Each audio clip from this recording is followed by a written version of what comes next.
Bismillahirrahmanirrahim. Assalamualaikum warahmatullahi wabarakatuh. Sahabat sekalian dirahmati Allah Subhanahu wa taala. Kita bersyukur kepada Allah Subhanahu wa taala. Kemudian salawat bagaikan salam kepada baginda Rasul Muhammad sallallahu alaihi wasallam. Pertemuan kali ini sahabat sekalian dirahmati Allah Subhanahu wa taala, insyaallah kita akan mereview sebuah kitab. Kitab ini juga tidak kalah pentingnya dengan kitab-kitab yang lain, terutama buku rujukan nahwu dan sharaf. InsyaAllah buku yang kita review pada kali ini adalah buku Sharfut Ta'limi yang berkaitan dengan prakteknya fil Qur'anil Karim atau tatbiqu fil Qur'anil Karim. Jadi nama lengkapnya adalah As-Sharfut Ta'limi wa tatbiqu fil Qur'anil Karim. Dia adalah pembelajaran sharaf atau sharaf dalam sebuah pembelajaran dan prakteknya langsung dari Al-Qur'anul Karim. Jadi sahabat sekalian dirahmati Allah Subhanahu wa taala, buku ini atau kitab ini dikarang oleh seorang ulama, Profesor Dr. Mahmud Sulaiman Yaqut. Beliau memang adalah seorang yang pakar di dalam bahasa Arab. Beliau juga adalah guru besar dan ketua prodi bahasa Arab di semua universitas, yaitu di Imarat. Jadi sahabat sekalian dirahmati Allah Subhanahu wa taala, buku ini dicetak di Darus Sahabah Lit-Turas, Tanta, Mesir. Dan kalau kita lihat dari kulitnya tebal, kertas yang ada di dalamnya, kertasnya berwarna krem dan kertasnya lembut, mudah bagi kita yang ingin belajar. InsyaAllah terang, mata kita tidak terganggu dengan kertas ini. Tulisannya pun jelas, dan warna tulisan yang ada di dalamnya itu terdiri dari dua warna, yaitu warna merah dan berwarna hitam. Warna merah di sini biasa di penomoran diberikan warna merah, kemudian di judul diberikan warna merah, atau di beberapa kalimat yang dianggap penting pun diberikan berwarna merah.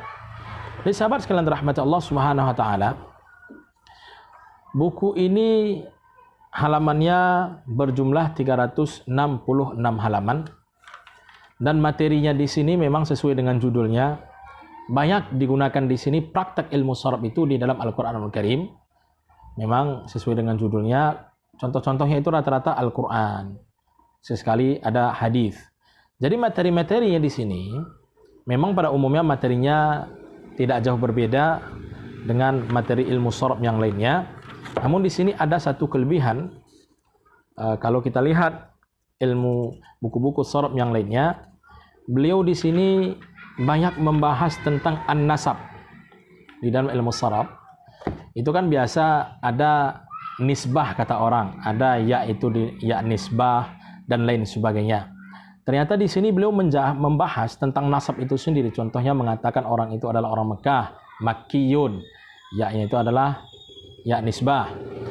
Begitu juga dengan Indonesiun, itu menandakan dia adalah orang Indonesia. Jadi di sini dibahas beliau. Di sini ada beberapa penjelasan beliau.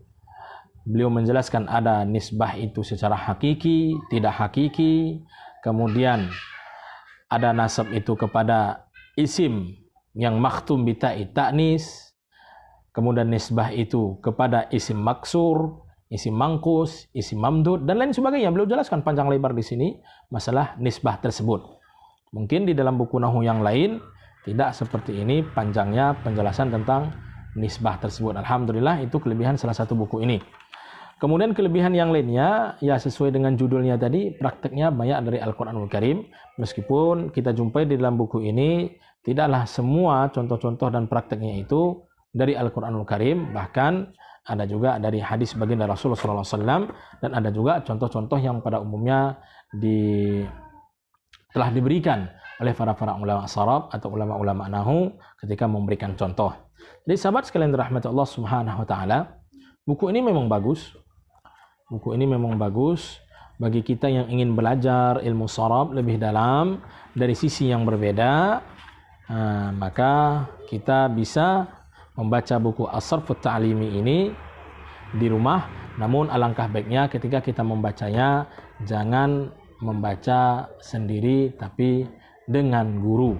Karena apapun ceritanya, kalau kita membaca sendiri dan membaca dengan guru, tentu apa yang kita pahami dan apa yang dijelaskan oleh guru terkadang jauh berbeda, sehingga kita tidak mengalami kesalahan dan kesilapan di dalam belajar ilmu agama. Jadi sahabat sekalian dirahmati Allah Subhanahu wa taala, semoga bermanfaat dan Allah Subhanahu wa taala berikan kepada kita hidayah agar senantiasa berada di jalannya sampai akhir hayat. Akhirul kalam, assalamualaikum warahmatullahi wabarakatuh.